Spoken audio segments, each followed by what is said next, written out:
à tous, je suis très heureuse de vous retrouver pour cette émission en partenariat avec l'Académie catholique de France. Durant plusieurs mois, un groupe interdisciplinaire d'académiciens et d'experts ont travaillé sur la problématique de la guerre et de la paix. La synthèse de ces travaux a été publiée en mai dernier. C'est sur ce document de travail que nous allons nous appuyer aujourd'hui pour évoquer ce concept de juste guerre.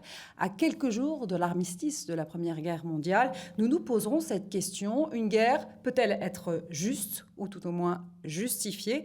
Pour en débattre, j'ai le plaisir d'accueillir dans le grand auditorium du Collège des Bernardins Monseigneur Antoine de Romanet, évêque aux armées françaises. Bonsoir. Bonsoir, Monseigneur. Le général Bernard Fleuriot, co-rédacteur de ce rapport. Bonsoir. Bonsoir, Général. Tout comme le professeur Jean-Dominique Durand, qui est à mes côtés, professeur émérite d'histoire religieuse contemporaine à l'Université de Lyon, vice-président de l'Académie catholique de France. Bonsoir. Bonsoir. Vous êtes tous trois membres de l'Académie catholique de France. Alors j'aimerais, messieurs, que l'on commence par évoquer le concept même de guerre que vous évoquez dans ce document de travail dans les premiers chapitres, avec ce constat que vous avez mis en lumière depuis 1945 et même avant. La guerre n'a pas disparu, contrairement à ce qu'on pouvait espérer. Elle a, écrivez-vous, simplement changé de visage. Expliquez-nous, Jean-Dominique Durand. Oui, en effet, 1945 marque un tournant incontestablement pour plusieurs raisons. J'en retiendrai deux ou trois. La première, c'est d'abord la bombe atomique. La bombe atomique qui est quelque chose d'absolument terrifiant, qui saisit à ce moment-là les contemporains véritablement et qui continue jusqu'à aujourd'hui à nous saisir parce que c'est ce champignon, cette image du champignon sous lequel plus rien ou presque plus rien ne survit. Et puis un deuxième élément très fort qui change complètement la donne jusqu'à aujourd'hui, même si beaucoup de choses ont changé depuis la fin de la Deuxième Guerre mondiale, c'est quand même l'émergence de deux superpuissances, les États-Unis, l'Union soviétique. Et cela est symbolisé, je dirais, également, ça aurait été la troisième raison, mais en fait elle est très liée à la seconde, c'est la disparition de l'Europe. En avril 1945, les troupes soviétiques et les troupes américaines se rejoignent sur le fleuve Elbe, au cœur de l'Europe, et à ce moment-là, l'Europe n'existe plus. Alors l'Europe va se reconstituer par la suite, mais elle reste désormais un nain politique et je dirais aussi un nain militaire. Là, je crois, des éléments très forts qui ont changé complètement la donne par rapport à tout ce qui a précédé. Et bien entendu, on ne peut pas oublier non plus cette déshumanisation de la guerre que la Deuxième Guerre mondiale a bien montré, mais qui était née déjà avec la Première Guerre mondiale, les conflits, la guerre des tranchées, l'horreur et l'émergence déjà. Bon, on aboutit à la bombe atomique en 1945, mais déjà la Première Guerre mondiale a fait émerger de nouveaux modes de faire la guerre, de nouvelles armes terrifiantes, notamment les gaz. Nous reviendrons sur toutes ces questions que vous avez évoquées durant cette émission. J'aimerais d'abord qu'on revienne sur le visage même de la guerre. On avait jusqu'à présent, jusqu'en 1945 au moins, des guerres qui se déroulaient entre États. Aujourd'hui, ce n'est plus le cas. On a ce qu'on appelle des guerres infra-étatiques. Qu'est-ce que des guerres infra-étatiques, Général ? Alors, si vous permettez, je crois qu'il faut revenir un peu sur pourquoi nous sommes passés de guerres infra-étatiques à des guerres interétatiques à des guerres infra-étatiques. Alors, jusqu'au milieu du 19e, ce qui régit les relations avec les États, nous sommes encore sous ce que nous avons appelé la paix de Westphalie de 1638. C'est le système westphalien qui prévaut. Les États sont souverains, ils ont le droit de... Les États-nations, ce qu'on appelle les États-nations. Oui, les États-nations, ils ont le droit de mener la guerre. À partir de la Deuxième Guerre mondiale, on voit se mettre en place des structures de sécurité collective, des organismes supranationaux, et peu à peu, le système va évoluer et la guerre ne sera plus reconnue comme une prérogative, comme un droit souverain des États. Sauf pour les États-Unis qui encore peuvent l'a déclenché sans mandat de l'ONU. Mais désormais, la guerre n'est tolérée qu'en cas de légitime défense ou pour imposer une résolution du Conseil de sécurité de l'ONU. D'où une multiplication des opérations de maintien de la paix et de rétablissement de la paix. On y reviendra également, Monseigneur. Oui, je crois que, poursuivant ce qui vient d'être dit par le général Fleuriot, il faut bien prendre la mesure de l'évolution considérable, non seulement en termes des techniques et d'armement depuis un siècle, mais également du bouleversement de la situation stratégique. Pour faire bref, entre 1950 et 1990, nous avions ce monde bipolaire qui était une division du monde structurante et, oserais-je dire, sécurisante. Et c'est Gorbatchev qui va dire « les États-Unis vont perdre leur meilleur ennemi ». Et ce qui est impressionnant, c'est de voir cette remise en marche de l'histoire à partir de 1990 et ce renouvellement considérable des problématiques stratégiques de 10 ans en 10 ans. 1979, c'est la perte pour les USA de leur meilleur allié au Moyen-Orient, qui est l'Iran. C'est le lancement des grandes réformes en Chine et c'est l'invasion de l'Afghanistan par les Russes. C'est considérable. 10 ans plus tard, c'est la chute du mur de Berlin et c'est l'implosion de l'URSS, qui rebat complètement les cartes. De 1991 à 2001, on a une sorte de... Il ne reste plus que les États-Unis à bien des égards, et c'est le début de l'élargissement de l'OTAN, qui est une vraie question à réfléchir. La Russie passe de 300 à 140 millions de personnes. L'avenir semble appartenir à l'Europe. Et puis 2001, c'est l'attentat des Twin Towers, et c'est là aussi un renversement complet avec les interventions que nous aurons en Irak. Et puis depuis 2010, nous avons une sorte d'affaiblissement du multilatéralisme et la montée des logiques de puissance, des logiques d'empire. Et donc, prenons la mesure de ces bouleversements que, à bien des égards, nul n'anticipait. Qui pouvait anticiper la chute du mur de Berlin? Qui pouvait anticiper les Twin Towers? Qui pouvait anticiper Daesh? Qui pourra anticiper ce qui se vivra dans 10 ans? Ce caractère extrêmement mouvant des réalités stratégiques nous amène à essayer de tirer les leçons de l'histoire, mais à le remettre dans une perspective que nous savons par essence mouvante. J'aimerais juste qu'on revienne sur quelque chose que vous avez dit, professeur, au sujet de la construction européenne et de l'Europe. Vous avez évoqué dans votre document, donc vous êtes les deux co-rédacteurs, vous montrez du doigt la construction européenne qui, je cite, aurait annihilé l'esprit de défense sans tuer la guerre, et vous soulignez également l'affaiblissement des États-Unis en évoquant ce paradoxe. L'ordre international suppose une Amérique forte, alors que sa puissance est pourtant prédatrice. Elle suscite elle-même le désordre qui engendre son propre affaiblissement. Expliquez-nous.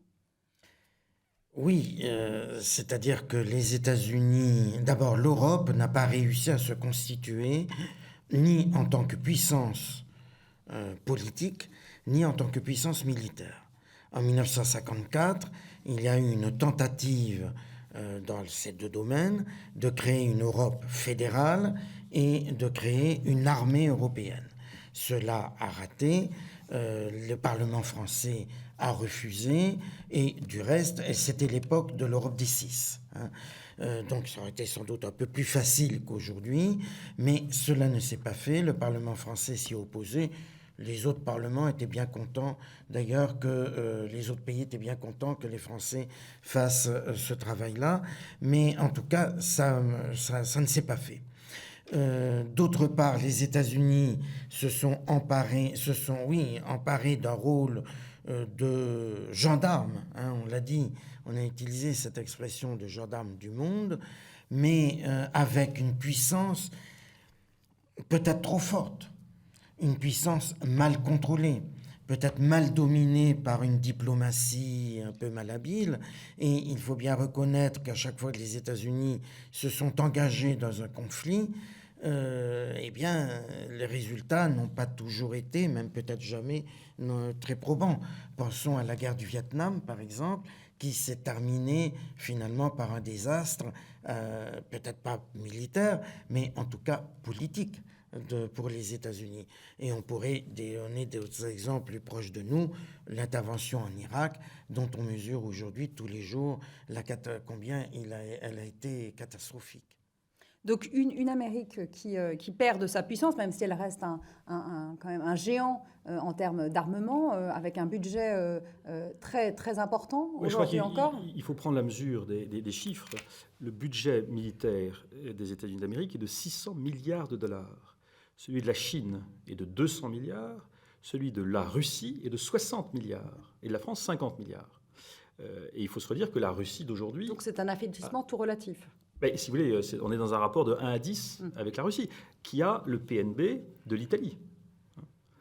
Alors, sur ce que vient de dire le professeur au sujet de l'Europe, effectivement, il y a eu toute une série de tentatives d'Europe de la défense qui, à chaque fois, se terminent d'une manière non satisfaisante. La vraie question, si vous voulez, d'un militaire, c'est qu'il engage sa vie. Au nom de qui, au nom de quoi est-il prêt à donner sa vie? Quel est l'Européen aujourd'hui qui est prêt à donner sa vie pour l'Europe? C'est la question du sens sur laquelle nous reviendrons dans la deuxième partie de cette émission. J'aimerais qu'on revienne sur ce que vous avez évoqué rapidement tout à l'heure, ces nouveaux foyers de guerre, cet nouveau visage de la guerre qu'on a aujourd'hui avec ces foyers de guerre, ces guerres dites asymétriques. Général, qu'est-ce qu'une guerre asymétrique? En quoi est-ce qu'elle se caractérise? Bon, alors pourquoi des guerres asymétriques? Les deux camps disparaissent, le monde bipolaire disparaît. Il reste les États-Unis, et à ce moment-là, il n'y a plus de contrôle sur des quantités de petits conflits qui étaient contrôlés par les deux grands. Donc on les voit se développer, mais avec des moyens beaucoup plus réduits. Et simultanément se développe le terrorisme, et on voit des acteurs, des seigneurs de la guerre apparaître, qui n'ont pas les moyens d'une grande puissance, qui néanmoins ont toute la capacité à intégrer les possibilités des nouvelles technologies, qui vont leur permettre, par exemple en acquérant des drones, à avoir des capacités d'obtenir du renseignement et de pouvoir conduire des petites opérations. Donc guerre asymétrique, parce que d'un côté, on a des États comme les États-Unis, avec une surpuissance, et par ailleurs, une multitude de petits acteurs qui vont utiliser des moyens tout à fait au plus bas niveau, et qui vont non plus rencontrer leur adversaire sur un champ de bataille en bonne et due forme, comme le dernier qui l'a fait, c'était Saddam Hussein, mais qui vont se fondre plutôt dans la population. Et si vous voulez, il y a une disproportion dans les moyens engagés. Il y a une disproportion du fait qu'on n'est plus sur les terrains d'engagement traditionnels pour lesquels les armées s'étaient préparées jusqu'à présent. Oui, je suis bien sûr tout à fait d'accord avec cette analyse, mais je voudrais ajouter aussi que cela n'enlève rien à l'horreur, l'ignominie de ces conflits. Il faut bien avoir à l'esprit que même si ces seigneurs de la guerre n'ont pas des armements colossaux, il n'en reste pas moins vrai qu'ils ont la capacité, des capacités réelles de détruire, et de détruire souvent d'une manière totalement atroce. Pensons aux guerres qui se déroulent en Afrique avec la mobilisation de force des enfants soldats. C'est une réalité absolument épouvantable. Le rapt des jeunes filles, pensons à la guerre que mène Boko Haram au Nigeria, et à la disparition dans le néant de centaines de jeunes filles ou de jeunes femmes qui sont ensuite vendues comme esclaves sexuels. On l'a vu avec Daesh aussi, en Irak, en Syrie, avec ces femmes qui sont enlevées, ces minorités chrétiennes ou musulmanes qui sont kidnappées, et le viol systématique.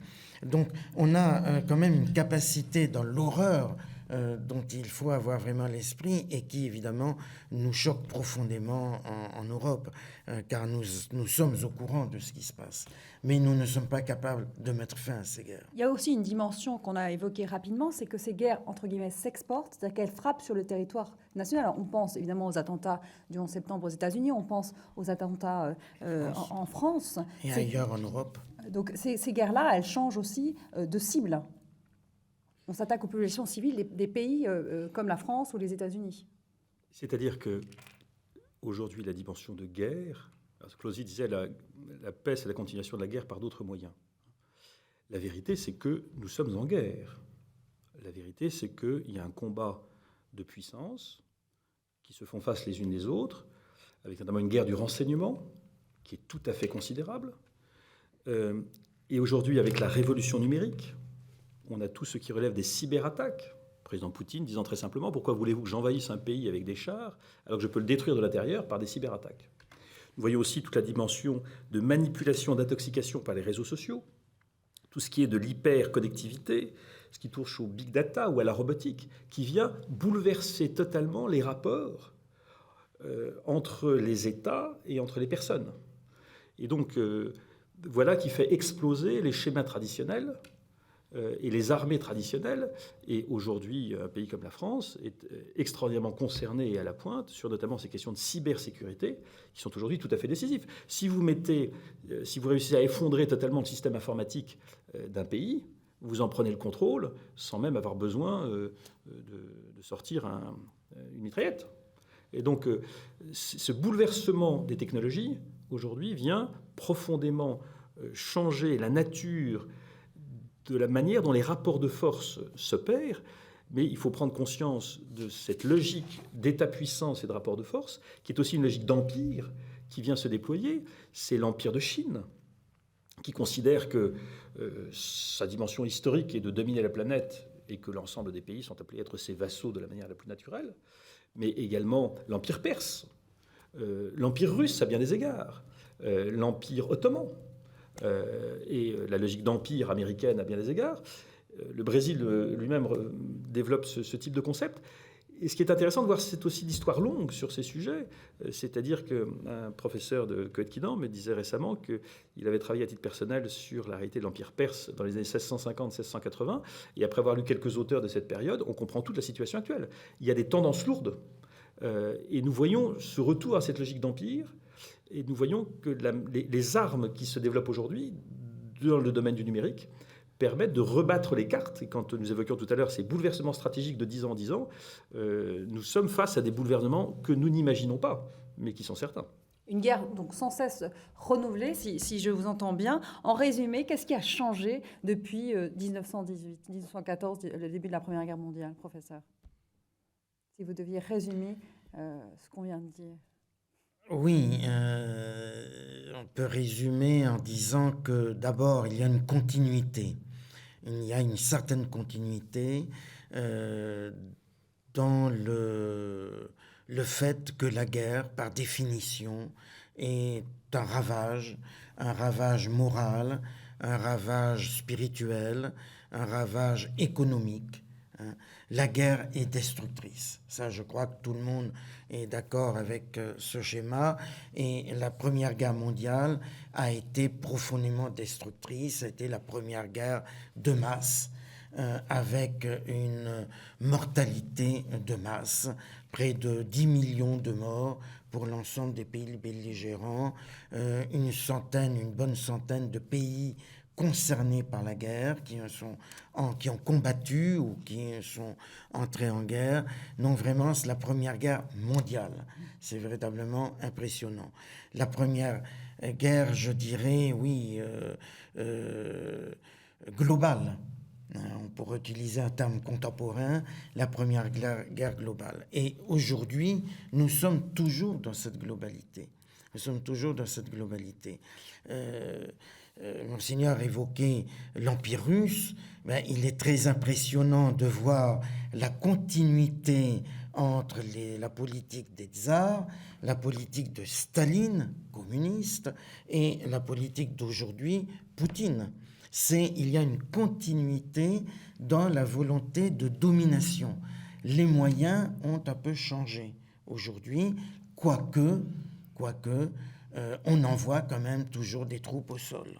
Regardez l'Ukraine. L'histoire se répète. Général, je vous pose la même question qu'au professeur. Quels sont les points qui vous semblent importants pour résumer cette première partie? Alors, ce qui est important, c'est qu'on voit l'émergence de ces conflits de bas niveau, de ces conflits asymétriques, alors que l'éventualité de guerres interétatiques en raison de la volonté de puissance ou, par exemple, d'États comme la Russie ou comme la Chine n'ont pas totalement disparu. Et c'est la nouveauté de ces dernières années, c'est d'avoir cette double menace des guerres interétatiques qui pourraient peut-être se produire et d'avoir toujours à gérer cette grande multitude de profusion de guerres de bas niveau et qui nous... Un front instable et un front instable qui nous utilise beaucoup. Regardez, nous avons à faire face à l'instabilité de l'arc de crise arabo-musulman qui part du Maroc pour aller jusqu'au Pakistan. Et c'est nos voisins immédiats. Monseigneur ? Oui, je crois que 1914 signe l'entrée dans une globalité, une guerre mondiale, que le contexte a radicalement changé depuis 1945, le professeur l'évoquait tout à l'heure au sujet de la bombe atomique. Pendant toute la guerre froide, on avait cette réalité de la dissuasion avec la destruction mutuelle assurée. C'est aussi une forme de folie, comme le dit l'acronyme en anglais, MAD, folie. Nous sommes désormais sous un aspect de voûte nucléaire qui empêche, à bien des égards, un affrontement direct entre les grandes puissances, mais qui laisse se déployer au sol un certain nombre de conflits. Il est très impressionnant, pour synthétiser cette image, qu'aujourd'hui en Syrie sont impliquées 4 puissances nucléaires. La Russie, les États-Unis, la France et Israël. Et pour autant, cela reste un conflit conventionnel. Et on voit bien que quand il y a eu des accrochages récents, notamment un avion russe qui a été abattu par un missile syrien qui s'est trompé compte tenu de la présence imprévue d'un avion israélien dans la zone, ça s'est réglé par téléphone. Donc cet aspect de voûte nucléaire qui commande un certain ordre, permettant à certaines réalités de se déployer militairement, tout en maintenant les grandes puissances à distance d'un affrontement direct, est cette réalité instable, mais organisant les rapports de force du monde contemporain. J'aimerais qu'on en vienne maintenant à la position de l'Église sur la guerre. L'Église reconnaît-elle la guerre comme un mal nécessaire ? Est-ce qu'il y a des guerres justes ? J'aimerais d'abord qu'on s'attarde, vous l'évoquez dans ce document de travail, sur l'évolution, la position de l'Église à ce sujet. La doctrine a évolué au fil des siècles, professeur. On est passé de la guerre juste de Saint-Augustin à la guerre nécessaire, puis à la juste défense. Qu'est-ce qui a fait évoluer l'Église sur ces points ? Non, d'abord, je crois qu'il faut quand même rappeler que l'Église catholique défend la paix depuis le Christ. Bon, c'est l'origine quand même de l'Église, de notre Église, c'est le message de paix de l'Évangile, que nous transmet l'Évangile, et même auparavant l'Ancien Testament avec le prophète Isaïe, qui prophétise un avenir de paix et l'abandon des armes, la transformation des armes en moyen de culture, de paix. Voilà, donc il faut quand même partir de là. Si l'Église parle de guerre juste, c'est parce que, comme l'a constaté saint Augustin, eh bien, la guerre est un fait. C'est un fait. Donc il faut essayer de la contrôler. C'est toute la réflexion théologique depuis saint Augustin jusqu'à finalement une date récente, disons jusqu'au XIXe siècle, de dire bon, ben, il faut réfléchir aux moyens d'éviter des conflits généralisés ou des horreurs trop importantes. Par exemple, on institue la trêve de Dieu au Moyen Âge. On institue le fait que la trêve de Dieu, cela consiste à dire on n'a pas le droit de se faire la guerre pendant les grands temps liturgiques, pendant l'Avent, pendant le Carême, etc. On ne peut pas faire la guerre du jeudi au dimanche parce que c'est le temps de la Passion. Bon, on essaie de limiter les temps autorisés pour la guerre en sachant que c'est un peu dans la nature humaine de se faire la guerre. Et puis on établit des règles. Donc, alors j'ai évoqué des théologiens, c'est saint Augustin, c'est saint Thomas d'Aquin, c'est plus tard Vittoria, un dominicain espagnol, etc. Tout cela régulièrement, c'est à plus ou moins mis à jour, mais toujours avec l'idée d'essayer de contrôler la guerre et d'en faire quelque chose de moins horrible possible. Alors, qu'est-ce que c'est que la guerre juste? C'est une guerre qui doit être... Il y a 3 principes clairement définis. 1, elle doit être décrétée par une autorité incontestable.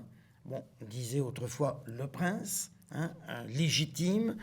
Elle doit se faire pour une cause juste, pour défendre, par exemple, des pauvres, pour défendre des populations civiles, ou pour défendre l'intégrité d'un État injustement attaqué. Et l'intention doit être droite, c'est-à-dire qu'on ne doit pas en profiter pour gagner en puissance. L'État qui ferait, ou le prince qui déclencherait une guerre dite juste, ne doit pas en profiter pour augmenter ses territoires ou pour écraser d'une manière excessive l'adversaire. Voilà pour la doctrine. J'aimerais qu'on revienne sur le côté historique. La Première et la Seconde Guerre mondiale ont fait profondément évoluer le regard de l'Église sur la guerre.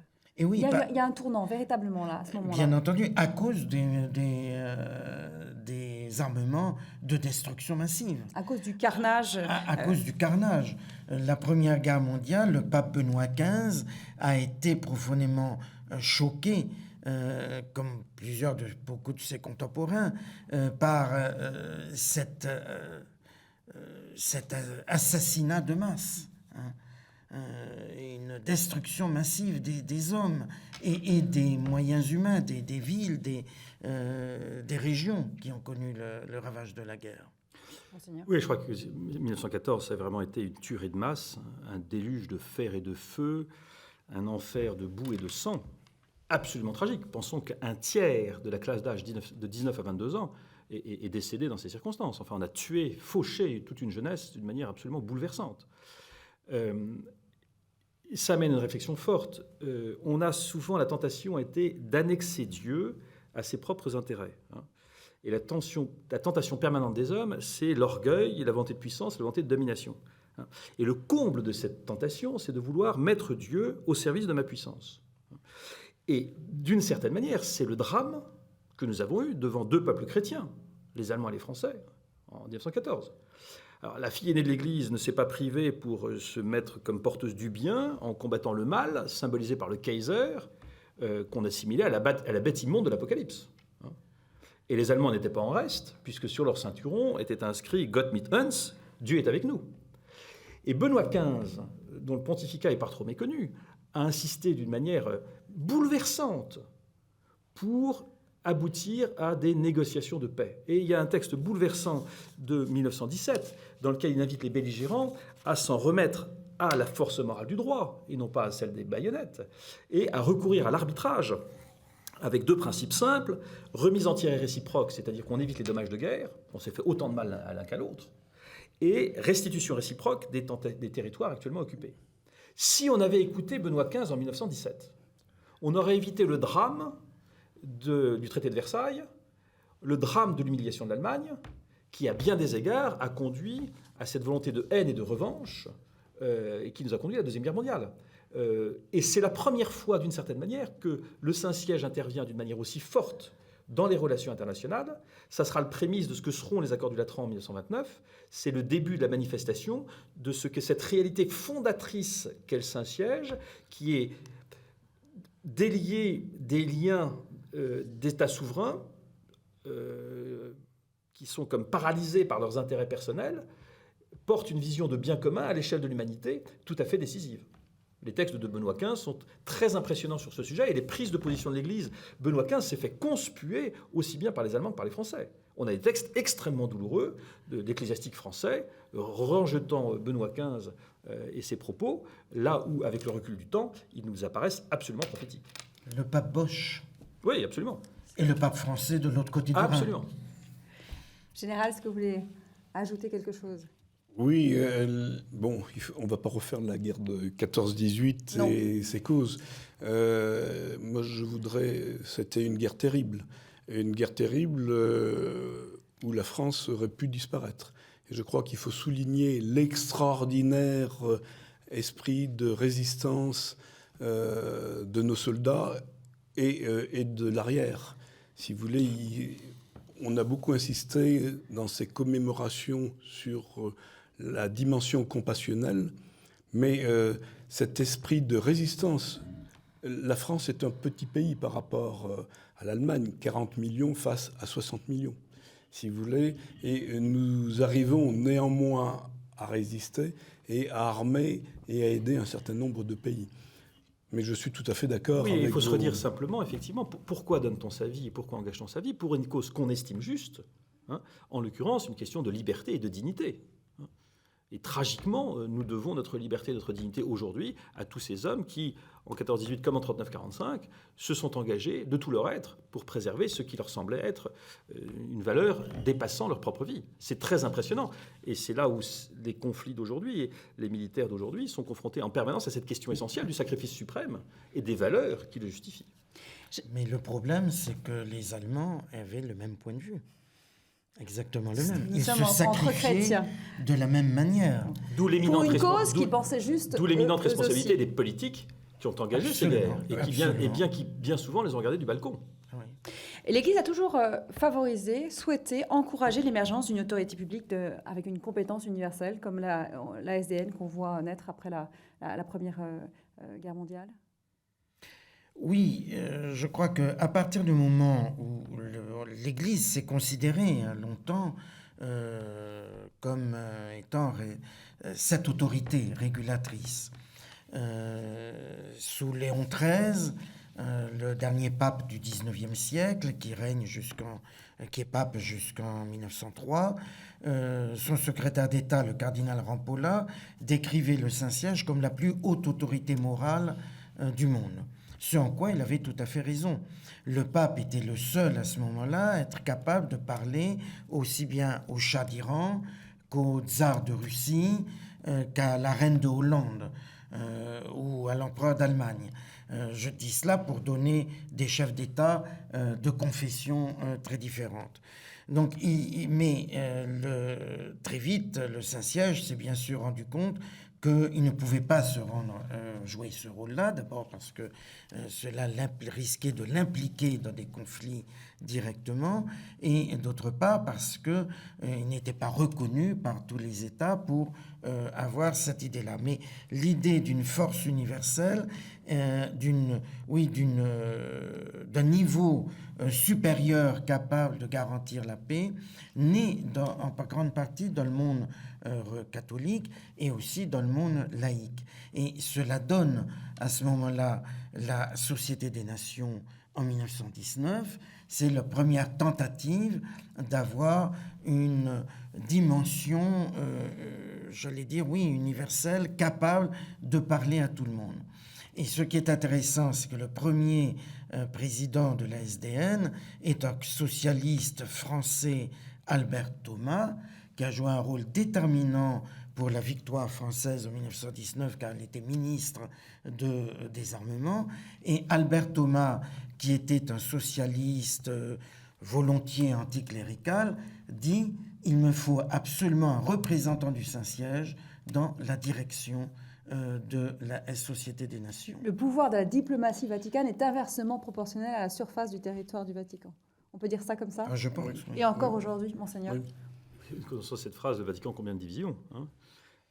Le sujet n'est pas là, c'est effectivement... Alors, les Nations Unies, l'Organisation des Nations Unies qui a succédé en 1945 à la SDN, qui a quand même connu un beau fiasco avec la Deuxième Guerre mondiale, les Nations Unies articulent des États souverains. Mais il n'y a pas d'autorité à la vérité. Et nous voyons bien que nous entrons dans une nouvelle ère qui n'est pas encore juridiquement déployée, et que le pape François, d'une manière prophétique, déploie dans Laudato Si en nous disant combien tout est lié. Parce que ce que nous découvrons aujourd'hui, c'est que la plupart des questions essentielles de la planète, la question de l'eau, la question de la biodiversité, la question des réserves naturelles, des ressources naturelles, la question de la préservation des écosystèmes. Tout est lié. Le nuage de Tchernobyl n'a pas demandé de visa pour passer les frontières. Bon. Et nous sommes en train de prendre conscience de cette globalité et de cette unité des questions. Le point étant que, actuellement, la planète est un objet et non pas un sujet. C'est-à-dire que c'est le lieu où s'affrontent des États souverains qui, chacun, déploie ses propres intérêts et sa propre vision. Et d'une certaine manière, les réseaux sociaux et la manière dont la conscience des peuples est en train de se construire et de se déployer conduisent nos contemporains, et notamment les jeunes générations, d'une manière très belle, à prendre conscience de cette solidarité et de cette fraternité absolument décisive, parce que nous sommes tous comptables de cette même et unique planète. J'étais très frappé d'une conversation avec Claudie Aigneret, me disant que quand on est en orbite autour de la Terre et qu'on contemple cette petite planète perdue au milieu de l'immensité, on se rend compte de l'extraordinaire fragilité du monde dans lequel nous sommes. Et donc c'est cette prise de conscience qui transcende les États, et que le Saint-Siège est à même, aujourd'hui, d'une manière particulièrement intense, de déployer d'une manière prophétique. Et de vous à moi, je pense que la plupart de nos téléspectateurs ignorent totalement le nom du secrétaire général des Nations Unies, là où la Terre entière connaît le nom du pape. Il y a là un défi très considérable. Il faut absolument aider à prendre une conscience supranationale. Alors, les États et les États souverains sont une structure et une étape tout à fait indispensable de la vie des nations. Il y a les individus, il y a les États souverains. Nous sentons bien qu'il faut une sorte de métastructure. À bien des égards, ce qu'est l'Europe, au-delà de toutes ces faiblesses que nous ne connaissons que trop, est aussi un modèle qui pourrait nous inspirer. L'Europe, somme toute, s'est construite sur la volonté absolue de la réconciliation franco-allemande. Et de manière très impressionnante. De Gaulle, Adenauer et tous ceux qui les entouraient ont construit ce système. Et effectivement, aujourd'hui, quelles que puissent être nos différences culturelles, on n'imagine plus une seule seconde un conflit militaire entre la France et l'Allemagne. Eh bien, puisse la sagesse des nations inspirées par le Saint-Siège permettre de déployer quelque chose qui est encore à inventer, mais qui permettrait une régulation des relations entre États, permettant de construire une société dans laquelle nous sommes tous plus que jamais solidaires. Donc l'expression, si je reprends un peu ce qu'on vient de dire, l'expression de guerre juste a disparu du vocabulaire pontifical. On a assisté à une globalisation qui participe à cette juste défense que prône aujourd'hui l'Église catholique, on peut dire ça comme ça, qui se réfère aussi au principe de réalité. La guerre, on le sait, aujourd'hui n'a pas disparu. Il y a des conflits qui ont cours aujourd'hui dans le monde. Donc c'est un principe de réalité auquel l'Église doit faire face. Aujourd'hui, comment l'Église justifie-t-elle l'usage de la force ? Professeur général, je vous laisse la main. Professeur. L'Église a évolué aussi entre Jean-Paul II et le pape François. Il y a des différences d'analyse assez importantes. D'abord parce que ce n'est pas la même époque. Vous l'avez dit, Monseigneur, de 10 ans en 10 ans, il y a des évolutions assez stupéfiantes. Du contexte général, et d'autre part parce que leur histoire personnelle n'est pas tout à fait la même. L'histoire personnelle de Jean-Paul II est d'avoir grandi sous le nazisme, d'avoir été évêque, d'abord d'avoir été aussi l'évêque d'un diocèse où il y a Auschwitz, et puis d'avoir été évêque, archevêque sous le communisme, etc. Le pape François, lui, a connu de l'armée les militaires, les généraux argentins. Ce n'est pas tout à fait le même type d'expérience. Et puis, les contextes ont évolué. Alors, cette notion de passage de guerre juste à la guerre, à la défense juste, à la juste défense, est liée évidemment au problème de l'armement. Aujourd'hui, on sait que si on utilise les armements que nous avons, et on n'a pas évoqué les armements chimiques, la formule ABC, les armements, l'armement nucléaire, l'armement chimique, l'armement biologique, eh bien, nous savons qu'on détruit la planète. Bon. Donc, on ne peut plus parler de... La guerre ne peut pas être juste. Le pape Jean XXIII, dans l'encyclique Pacem in Terris, 1963, parle d'une guerre irrationnelle. C'est-à-dire qu'engager une guerre, c'est de la folie. Celui qui l'engagerait ne pourrait être qu'un fou. Il parle de l'irrationalité de la guerre. Donc la notion même de guerre ne peut pas être acceptable. Le principe même d'une guerre n'est pas acceptable. Et pourtant, nous savons qu'à certains moments, il faudrait peut-être intervenir. Et intervenir par la force. Ce que fait la France aujourd'hui au Mali est une nécessité. Nous le savons. Nous le savons parce qu'on ne peut pas laisser l'Afrique tomber entre les mains des sauvages de Daesh ou des succédanés de Daesh, avec tout ce que l'on sait qu'ils sont capables de faire de destruction. Je l'ai évoqué tout à l'heure dans l'horreur.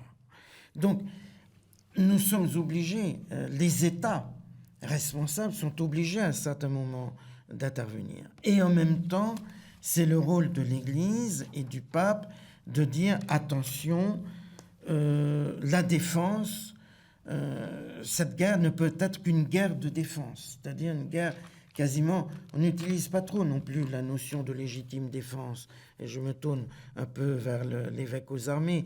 Cette notion de légitime défense semble être un peu perdue, et pourtant, on en est bien là, me semble-t-il. Oui, je crois que cette notion de légitime défense est absolument centrale. Le fait est que depuis l'origine de l'humanité, les hommes sont dans des situations de rapport de force et de rapport de puissance. Et la Genèse nous rapporte le meurtre Caïn et Abel. Il est donc légitime, le catéchisme de l'Église catholique le dit de la manière la plus claire, et le pape François ne dit pas le contraire, que les États se donnent les moyens d'avoir une légitime défense. Il est aussi légitime d'intervenir dans des conflits où des populations civiles sont massacrées, où les valeurs de dignité et de liberté sont foulées aux pieds. Et on sent bien que dans une dimension de totalitarisme comme celui de Daesh, cette puissance militaire est absolument indispensable. Il faut bien recadrer les choses. On n'a jamais gagné un conflit, au final, par les armes. C'est toujours la politique et la diplomatie. Nous sommes en situation de guerre constante,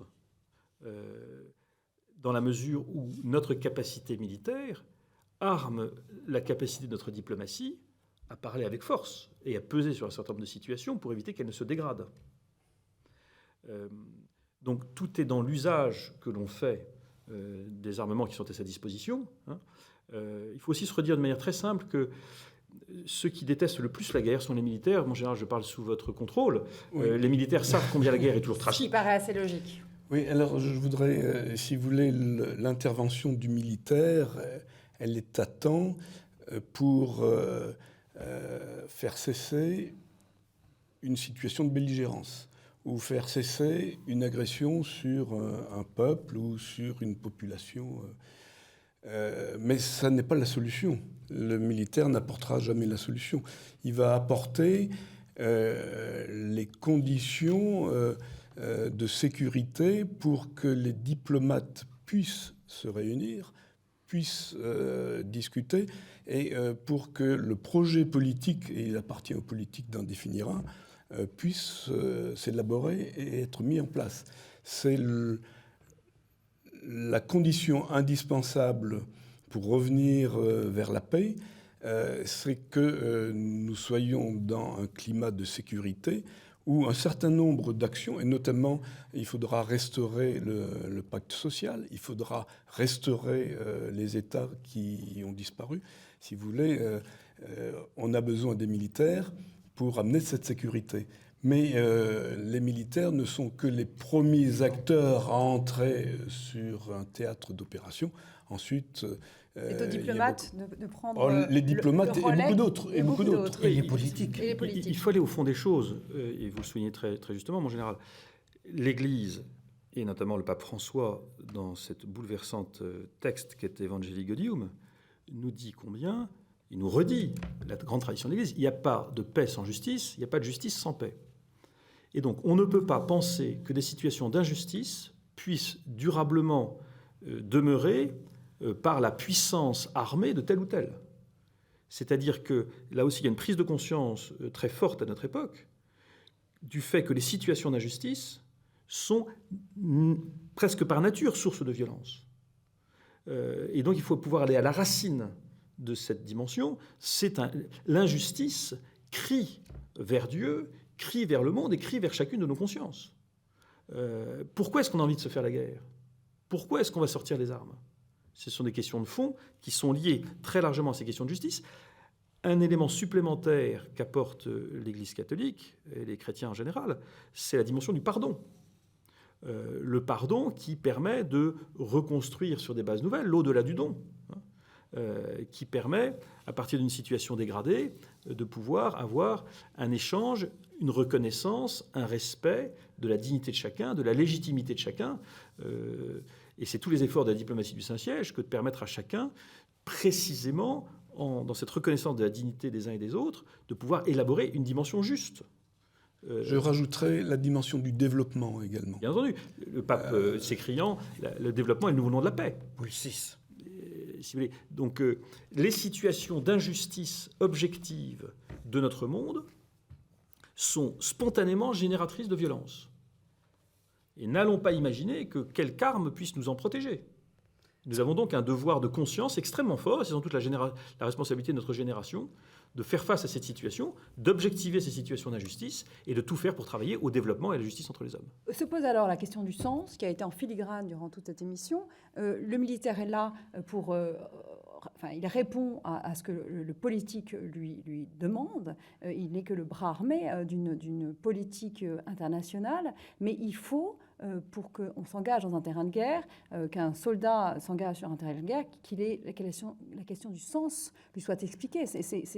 Aujourd'hui, on a l'impression que cette question du sens fait défaut. Alors la question du sens, elle fait défaut peut-être là, mais dans la société en général. Si vous voulez. Si vous voulez, le militaire, il a besoin, si vous voulez, il vient pour mettre en place les conditions préalables à ce que une politique qui a été arrêtée puisse se déployer sur le terrain. Et cette politique vise à la restauration du pacte social, j'y reviens, et à la restauration des États.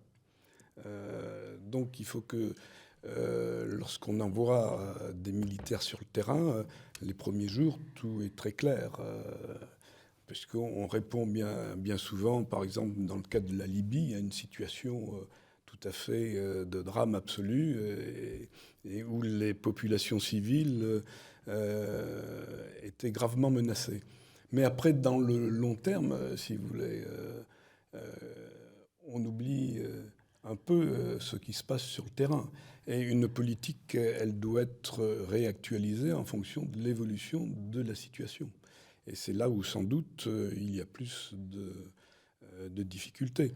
Alors, le problème pour le militaire, lorsqu'il s'en va en guerre, c'est que, si vous voulez, les valeurs qu'il défend ne sont plus tellement portées par notre société, la société française comme la société européenne. C'est un constat que vous faites aussi, Monseigneur, j'imagine. Écoutez, je me permets d'apporter peut-être une petite nuance. J'ai été personnellement, dans les mois qui précèdent, au Tchad, au Mali, au Niger, au Liban. J'ai vu nos forces en opération.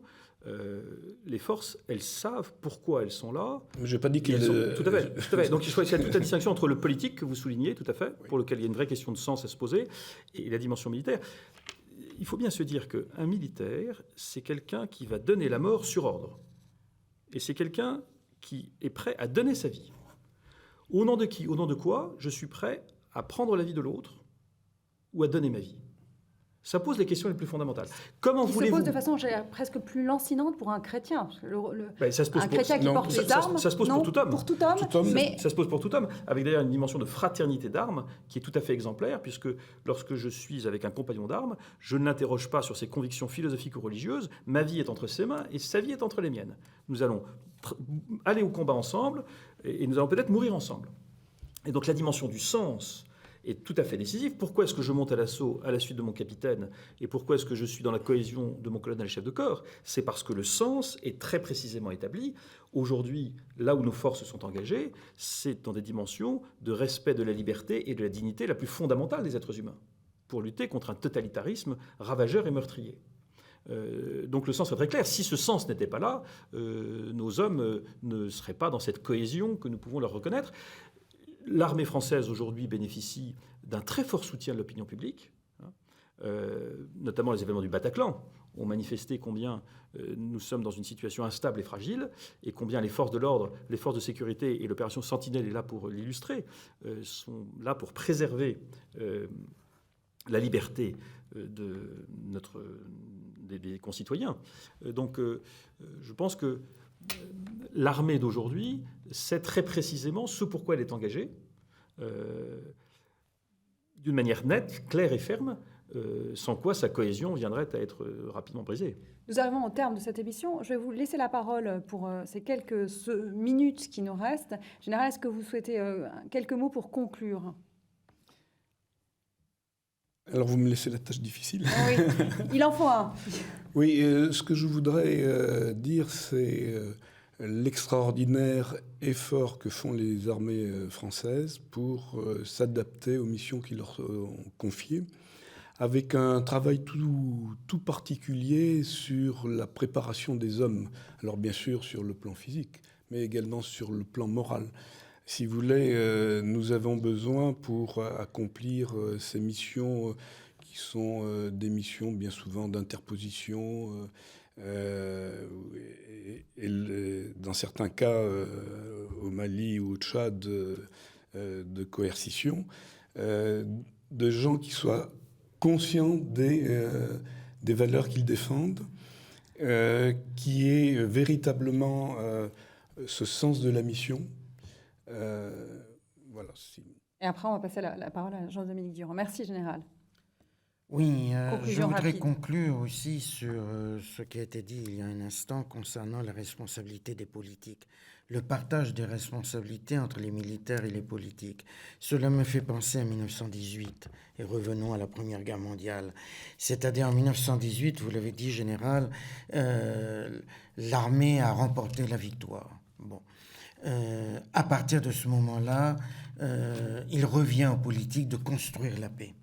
Le problème, c'est que les politiques aveuglés par la haine de l'ennemi, de celui qui était l'ennemi, n'a pas su construire cette paix, et 20 ans après, nous avons recommencé. C'est dire quand même cette responsabilité majeure aussi du politique. Monseigneur, rapidement. Écoutez, les aumôniers militaires dont j'ai la charge ont pour mission de servir la force d'âme, de déployer cette cohésion du corps, de l'âme et de l'esprit, sans laquelle, à titre individuel ou à titre de cohésion et d'armée, les choses se disloquent. Et ça renvoie aux questions les plus fondamentales de la force d'âme de nos nations, de ce en quoi notre pays croit, de ce pourquoi il est justifié de se mobiliser, de ce qui mérite de s'engager, le sacrifice suprême. Quelles sont les choses les plus fondamentales qui nous constituent, ces dimensions de liberté et de dignité, et ces dimensions spirituelles qui marquent un pays. Et c'est dans cette force d'âme, déployée positivement et paisiblement, que nous pourrons déployer ce monde dont nous sommes tous co-responsables. Merci, Monseigneur. Merci également à vous pour ce débat et pour vos lumières. Dans quelques semaines, l'Académie catholique de France produira une déclaration solennelle sur cette question de la juste défense, une déclaration que vous pourrez retrouver sur le site de l'Académie catholique de France, et vous pouvez retrouver cette émission sur le site de kto-tv.com. Merci à vous.